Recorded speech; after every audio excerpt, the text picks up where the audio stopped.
हम यही उम्मीद करते हैं कि डॉक्टर हुसैन अली साहब और उसकी जो टीम है ऐसे ही यहाँ से करें कि हमारे जो यूथ हैं, पढ़े लिखे हैं, दुनिया के हर कोने में जाएं, वहाँ पे जाके हलाल कमाई के ज़रिए इस इलाके में अपने माँ बाप और बहन भाइयों के लिए, पूरे इलाके के लिए उनका एक नाम हो और उसकी वजह से सरमायाकारी हो। तो वो कहते हैं कि यहाँ पे आ सकती है।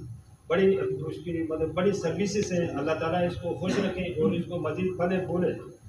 बाकी ज़हनी सेहत के हवाले से हमारे यहाँ मैं बताता चलूँ, mental health is actual health कहते हैं। Mental health is actual health, there is no health without mental health. जिसकी जहनी सेहत ना हो, जहनी तौर पर ठीक ना हो, उसकी फ़िज़िकल हेल्थ क्या होगी। तो इसलिए कहते हैं कि दिमाग का जो टोटल परसेंटेज है 2% जी, 98% पूरा जिस्म है। तो ये 2% जो है पूरे इंसानी जिस्म को कंट्रोल करता है। ये इसके जो बीमारियां हैं उसको हम मायूब समझते हैं कि कहते हुए कि हमें कोई जिस्मानी दिमागी बीमारी है। दिमागी बीमारी में 1000 से ज़्यादा बीमारियां हैं। मेंटल हेल्थ के अंदर बहुत सारी बीमारियां हैं, लेकिन हमारे जहन में इलाके में एजुकेशन नहीं है। फिर लोगों के एक ज़माने से हम सुनते यही आ रहे हैं कि ये जिन, भूत, साए, फेथ हीलर्स इसको ट्रीट करते हैं। तो इस वजह से एक स्टिग्मा है, न सिर्फ हमारे यहाँ पे है, हिंदुस्तान पाकिस्तान के अंदर भी ये सारी चीज़ें हैं। जबकि जहनी सेहत के हवाले से पूरी दुनिया में, अगर यूरोप के किसी मुल्क में आप जाएंगे तो वहाँ पे कोई फील नहीं करता है। फ़ौरन मामूली सा हो गया तो लोग रश करते हैं, क्योंकि वहाँ पे उसको कोई स्टिग्मा नहीं समझते कि ये कोई गाली है, अल्लाह की तरफ से अजाब है, या अपनी कोई कमज़ोरी है, या माँ बाप का कोई ऐसा काम किया हुआ है जिसके सिले की वजह से हमें जहनी बीमारियाँ हुई। अब वहाँ पे साइकेट्री में, हिस्ट्री में लिखा हुआ है कि जो दिमागी अमराज हैं वो बरसगीर पाक हिंद में, खासकर ये हिमालयन रीजन नाम दिया है। ये हमारा जो इलाका है हिमालयन रीजन है। यहाँ पे अब भी जिन, भूत, साए, परियां, शत हम शनामी कहते हैं, शद दिन, तो ये सारी इधर है, ये तारीख में है उसकी। तो इस हवाले से इसको बहुत बड़ा स्टिग्मा कहते हैं। एक ज़माने में कोई उसके नेपोलियन बहुत बोले, उस वक्त ये कहते थे कि जो चोरियां करते थे ना, उनको कोई गर्म सा लोहा गर्म करके उसके माथे में लगाते थे या पीठ पे लगाते थे कि ये चोर है, उससे बाखबर रहें ताकि आपको अप्रोच न हो। तो इसलिए जहनी में तौर पर भी स्टिग्मा समझते हैं कि हम कोई बीमार है। जी बिल्कुल इस तरह है, जिस तरह जहनी अमराज, दिमागी अमराज ऐसी ही होती है, मनशियात उसके अंदर आता है। तो उसमें भी बिल्कुल इस तरह है, जिसकी नज़र कमज़ोर हो तो हम ऐनक लगाते हैं, उसमें हमें कोई शर्म महसूस नहीं होती है डॉक्टर के पास जाते हुए। अगर सुनने में कोई दुश्वारी है तो कान वाले डॉक्टर के पास जाते हैं। हड्डियाँ टूट गई हैं तो ऑर्थोपेडिक के पास जाते हैं। कोई अल्ट्रासाउंड में है तो डॉक्टर साहब के पास चले जाते हैं जो अल्ट्रासाउंड स्पेशलिस्ट है, मेडिकल वाले के पास। लेकिन जहनी सेहत की बात हो तो, या मनशियात के हवाले से हो, तो लोग अवॉइड करते हैं। वो कहते हैं क्या हम पागल हैं, क्या हम पागल हैं कहते हैं। गिलगित बाल्टिस्तान मैं बता दूं कि पाकिस्तान में हर चौथे घर में एक जहनी बीमार है। हर चौथे घर में, 3 घर छोड़ो, चौथे घर। गिलगित बाल्टिस्तान में कहते हैं कि हर घर में एक जहनी बीमार है। जहनी बीमार का मतलब ये नहीं है कि पागल है।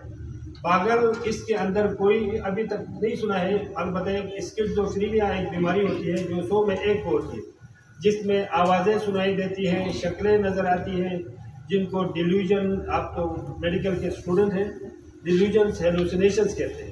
लोग मेरे पीछे हैं, खिलाफ हैं, वो साजिशें कर रहे हैं, खाने में जहर मिलाया हुआ है। इवन अपने माँ बाप, बहन भाइयों के जो पानी आप देते हैं, चाय पिलाते, कहते हैं इसमें भी कुछ न कुछ शरारत है, कुछ किया हुआ है। वो असल में दिमाग में इंसान के जो न्यूरोकेमिकल्स है, तब उसमें चेंजिंग आती है, जिसको हम न्यूरो ट्रांसमीटर्स कहते हैं, न्यूरोकेमिकल कहते हैं। उसकी बैलेंस कम होने से, ज़्यादा होने से जहनी बीमारियाँ होती हैं। न कि कोई जिन, भूत, साए हमारे से नहीं होती है।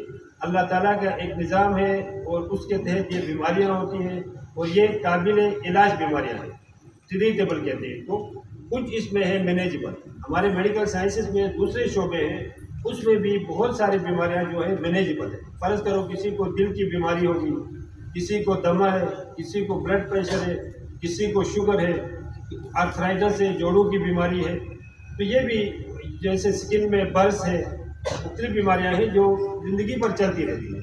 अब शुगर की बीमारी में क्या करते हैं, या एहतियात करते हैं, खाने पीने से, एक्सरसाइज करते हैं, मीठी चीज़ें नहीं खानी पड़ती है, दवाई लेनी होती है। तो ब्लड प्रेशर में भी इसी तरह है। इस तरह दिमागी अमराज की बीमारियां हैं ये, कोई जिन भूत साए नहीं है ये। इसके अंदर सर दर्द है, मिर्गी है, राशन की बीमारियां हैं, और उसके अलावा डिप्रेशन है, एंजाइटी है। कहते हैं हर 3 खातून में एक को डिप्रेशन होती है, यासियत या उदासियत उर्दू में कहते हैं गालिबा, और हर 6 में से एक मर्द को डिप्रेशन होती है।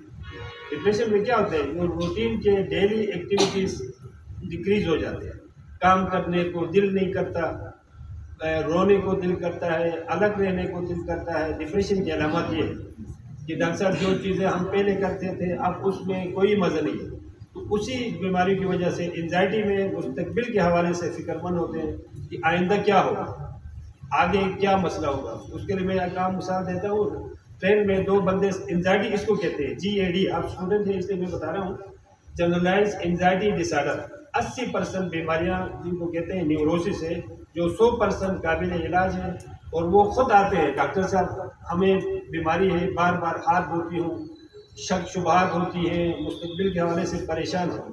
तो जनरलाइज एंजाइटी डिसऑर्डर का ये है कि एक ट्रेन में कहते हैं एक बूढ़ा आदमी था, एक जवान मर्द था, सफ़र कर रहे थे तो उसको बूढ़े के पास जब पेन भी था, इसके पास नहीं था। रास्ते में कहा कि बाबा जी अपना पेन दे दो कि कोई काम है।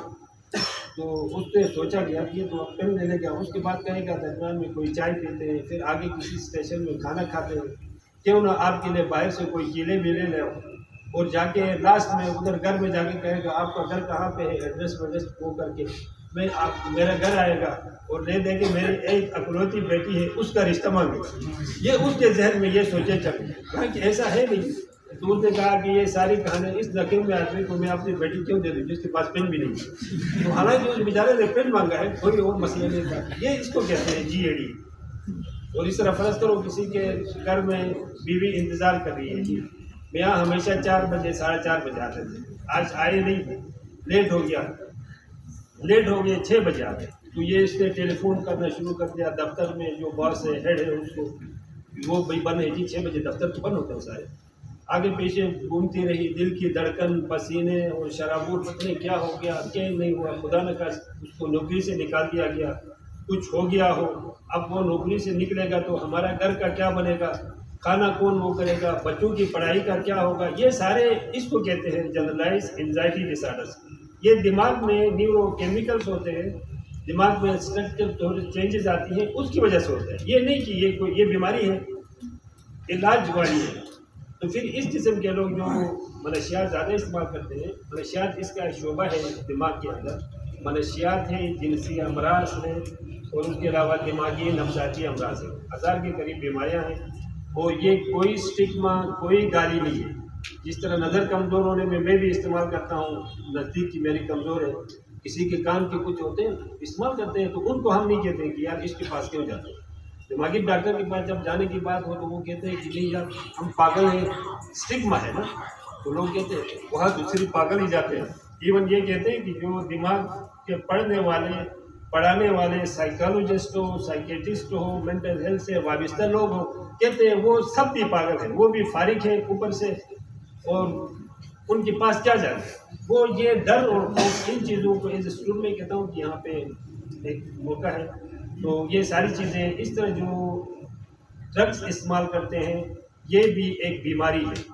ये नहीं है कि वो कोई कमज़ोरी है उसकी दिमाग का, या उसके माँ बाप ने अल्लाह न करे कोई ऐसा काम किया हो। पाकिस्तान में कहते हैं कि 7.5 मिलियन लोग करते हैं, हर साल 65,000 का इजाफा होता है। 65,000 नशा लेते हैं, मुख्तलिफ 14 किस्म के नशे हैं जो इस्तेमाल करते हैं, जिसमें बड़े बड़े हैं, शराब अल्कोहल का इस्तेमाल है, कैनबस का इस्तेमाल है, कैनबस चर्स को कहते हैं। हमारे इलाके में तो अल्कोहल है, कुछ चीज़ें इस्तेमाल होती है, चर्स का इस्तेमाल है जिसको कैनबस कहते हैं, हशीश कहते हैं, मैराजुआना कहते हैं बाहर के उसमें। उसके अलावा हमारे यहाँ पे नशे की गोलियाँ बहुत ज़्यादा इस्तेमाल होती हैं। नशे की गोलियाँ, सुकून की गोलियाँ, जिनको स्लीपिंग पिल्स कहते हैं, बेंजोडाइज़ेपिन्स कहते हैं। तो कल परसों मुझे पता चला, इससे पहले नहीं था, एक ने कहा डॉक्टर साहब वो मेडिकल रेप मेरे पास आया, ये अब फलां दवाई है, ये कम होगी। मैंने कहा इसको लिखेंगे तो यार गिरगित वाले फिर नशे में मुब्तला ना हो, ये पहले से ले रहे हैं। उसने कहा कि इसको तो आज ही की गोली कहते हैं, आज ही हम माँ को कहते हैं ना, आज ही गोली दे। तो वो दूसरे मेडिकल स्टोर वाले नहीं देते, ये बैन है इसमें। यूरोपियन कंट्रीज के अंदर जो बेंजोडाज़ेपिन है, आज ही गोली हम सके वो बगैर सवाए साइकियाट्रिस्ट के कोई नहीं लिख सकता। असेगन तो कुछ रफ याई, तो ये सारी चीज़ें होती हैं। आज ये गोली है, ये बड़ी खतरनाक होती है। और आज ये गोली वेलियम, लेक्सोटानिल, लेक्सेलियम, एल इस किस्म के नाम है। ये भी बिल्कुल शराब की तरह, चर्च की तरह, बंग की तरह, हशीश की तरह और कोकेन की तरह, ये सारी चीज़ें। तो इसमें भी उस बंदे से नफरत नहीं करनी कि ये कमज़ोर होने की वजह से, कोई बीमारी, कोई कमज़ोर बीमार है तो बीमारी का इलाज है। और इस हवाले से आप पूछते हुए कोई शर्म आर बात महसूस न करें। यहाँ पे एक सेशन है, बड़ा अच्छा इंटरेक्शन है, बजाय एक लंबा सा एक लेक्चर देते हैं, रूटीन में आप क्लासों में लेक्चर देते रहते हैं, उससे एक बोरियत सी होती है। जो भी है, न शर्म है न कुछ है, आप ज़रूर पूछें जी डॉक्टर साहब ये तो जिन से फलां ठीक हो गया, उससे ये ठीक हो गया, वो हो गया, ताकि हम इसको जारी रखें। जैसे दूसरी